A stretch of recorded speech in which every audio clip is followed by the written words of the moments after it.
Bonjour, voici une vidéo pour vous aider à réviser vos connaissances sur la Première Guerre mondiale. Donc c'est pour réviser le second brevet blanc d'histoire. Alors, tout d'abord, lorsque vous avez le sujet, ça c'est l'exemple de 2018, allez voir tout de suite sous la partie exercice, etc., analyser, comprendre. Regardez bien sur quel chapitre vous êtes interrogé ici. Que ce soit pour rédiger un texte, pour compléter une carte, une frise chronologique, comprendre un document. Regardez bien ça tout de suite pour ne pas faire de hors-sujet et pour tout de suite mobiliser vos connaissances. Surlignez ça. La même chose en géographie, vous avez l'information sur quel chapitre vous êtes interrogé. Alors, tout d'abord, la Première Guerre mondiale s'inscrit dans une thématique plus large qui rassemble les 4 premiers chapitres d'histoire sur l'Europe entre 1914 et 1945, théâtre majeur de guerre totale. Donc tout d'abord 14-18, Première Guerre mondiale, l'entre-deux-guerres, 1919-1939, la Seconde Guerre mondiale, et l'étude de la France pendant la Seconde Guerre mondiale, donc l'occupation, etc. Alors, tout d'abord, quand vous avez un chapitre, il faut impérativement connaître les informations de base, les repères de base. Donc, les limites de cette guerre, vous devez savoir 1914-1918.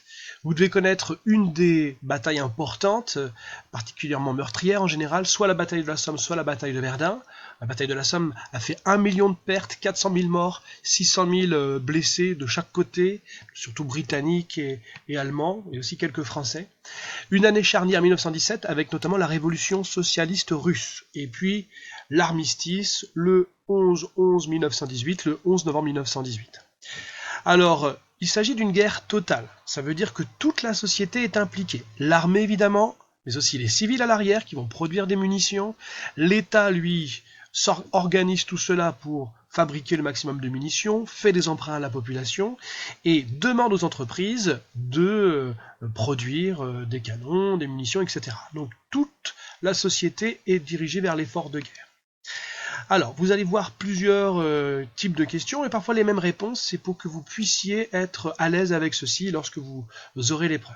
Vous pouvez avoir une carte, ici on vous demande le début de la guerre, en août 1914, c'est le moment, durant ce mois-là, que la France va déclarer la guerre. Il y aura plusieurs pays européens durant ce mois d'août qui vont se déclarer la guerre les uns les autres. On vous demande de localiser cette ville ici, alors ça n'est pas très facile, mais vous avez la Seine, la Marne, vous savez peut-être qu'il y a un département qui s'appelle la Seine-et-Marne, on est à Paris. On vous demande de nommer, de qualifier cette guerre. Est-ce que c'est une guerre de position à ce moment-là, une guerre de mouvement? C'est une guerre de mouvement en 1914 et vous devez identifier ce que représentent ces figurés. Flèche noire, flèche rouge. La flèche noire représente les soldats français et les flèches rouges les soldats allemands.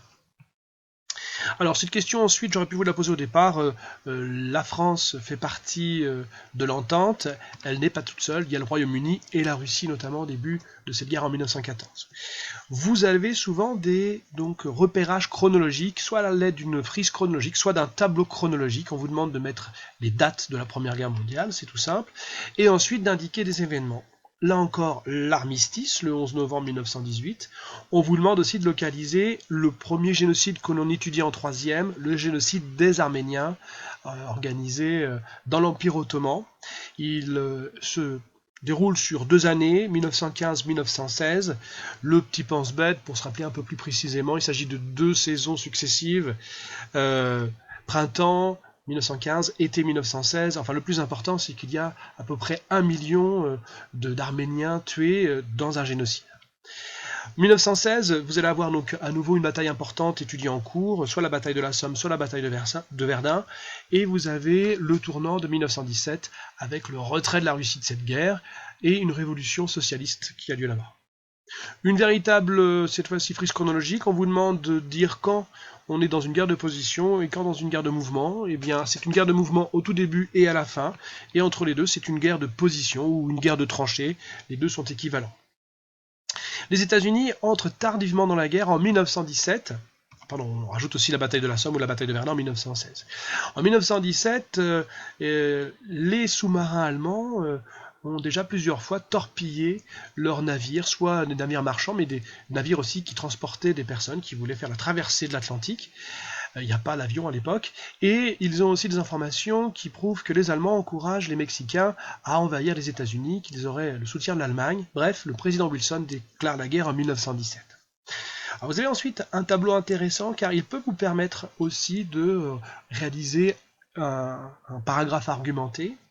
Là, vous avez classé des informations. On vous demande simplement 3 souffrances subies par les civils et 3 par les soldats. Donc les civils, eux, évidemment, subissent la pénurie. La priorité, c'est le front. Donc le charbon va leur manquer pour se chauffer. La nourriture va être rationnée. Voilà une des souffrances des civils. Deuxième souffrance, le fait de ne pas avoir de nouvelles ou la perte d'un membre de la famille et des bombardements. Alors les obus peuvent être projetés sans être tout proches, à 100 km de distance. Donc Paris, par exemple, sans avoir été prise par les Allemands, va recevoir des obus allemands. Mais il faut penser aussi aux villes et aux villages qui sont dans les parties occupées, c'est-à-dire que les Allemands sont sur le territoire français. On est allé dans la Somme, par exemple, et bien au nord et à l'est, il y a des villes et des villages qui sont occupés par les Allemands, qui doivent obéir aux ordres des Allemands, faire du travail obligatoire, par exemple. Ça fait partie aussi des souffrances qu'on pourrait indiquer. Les soldats, eh bien, évidemment, ils ont des conditions de vie déplorables, dans les tranchées, dans la boue, le froid, les rats, des parasites, les poux, par exemple. Ils doivent affronter des armes, donc les obus, qui sont de plus en plus puissants, des canons de plus en plus gros, qui font énormément de dégâts, mais aussi des lance-flammes, des armes nouvelles, le gaz asphyxiant, tout ça est absolument terrible pour les soldats. Et eux aussi souffrent psychologiquement, le manque de la famille, mais aussi la peur de mourir ou de voir un ami mourir au combat. Le rôle des femmes durant la Première Guerre mondiale, eh bien, il est de remplacer les hommes à l'arrière, dans les champs et aussi dans les usines. Mais elles peuvent aussi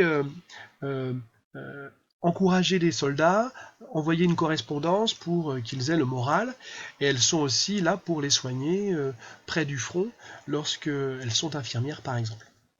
Au brevet, on peut vous demander de réaliser un schéma pour expliquer les causes et les conséquences d'un phénomène, notamment ici par exemple la révolution socialiste russe. Alors les causes elles sont finalement celles qu'on vient de voir avant. Les pénuries alimentaires et les défaites militaires, la difficulté du combat, le nombre de morts important. Il y aura 2 révolutions en 1917. Nous, on s'est intéressé essentiellement à la révolution socialiste, celle qui a lieu en octobre 1917 et qui est menée par Lénine. Alors, cette révolution, elle n'est pas acceptée par tous les Russes. Donc, il y aura une guerre civile entre l'armée rouge, donc, qui est du côté des socialistes, des bolcheviks, et l'armée blanche, qui voudrait le retour d'une monarchie, du tsarisme, en Russie. Alors les conséquences, c'est que ça sert d'exemple pour d'autres peuples européens.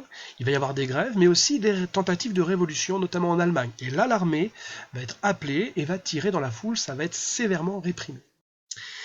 À nouveau, je crois que c'est clair, le 11 novembre 1918, c'est la fin, l'armistice en tout cas de cette Première Guerre mondiale. Les pays vaincus sont notamment l'Allemagne, tous les empires centraux, empire d'Allemagne, austro-hongrois, empire ottoman. Les pays vainqueurs, il y a la France, le Royaume-Uni et les États-Unis. Et ce sera en 1919 qu'il y aura un traité de Versailles, le traité de paix, qui sera particulièrement dur à l'égard des Allemands. Et Hitler s'en servira d'ailleurs comme argument pour prendre le pouvoir par la suite. Voilà. Bon courage pour vos révisions.